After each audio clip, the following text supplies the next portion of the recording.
Ką rinktis – teisę ar vadybą? Studijuoti Lietuvoje, o gal krautis lagaminus į užsienį? Kauno technologijos universitete vykusioje specialybių mugėje Fox universitetai siūlė iš anksto griauti specialybių mitus ir pasirinkti tai, kas artima širdžiai ir ko nori patys moksleiviai.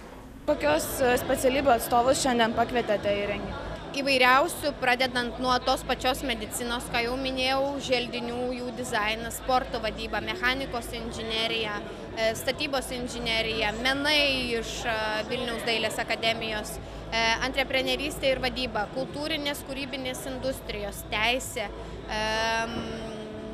IT technologijos. Taip pat supažindins su stojimo tvarka 2013 metų, studijos užsienyje mūsų. Žodžiu įvairiai.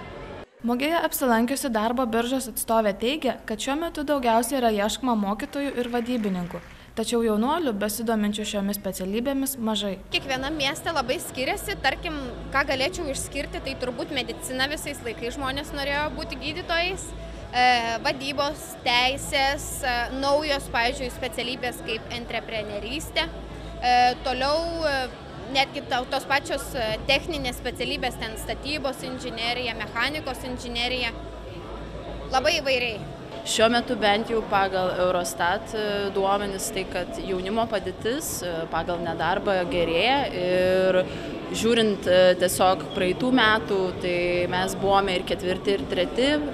Ne iš tos pusės, iš blogosios pusės, tai šiuo metu mes esame 11. būtent pagal jaunimo nedarbą. Tai jaunimo nedarbas bent jau šiuo metu mažėja. Mugėje neįkainojama patirtimi dalinosi įvairių sričių specialistai. Medikai, teisininkai, vadybininkai pasakojo apie savo darbo dieną, reikalingas žinias, įgūdžius bei charakterio savybes.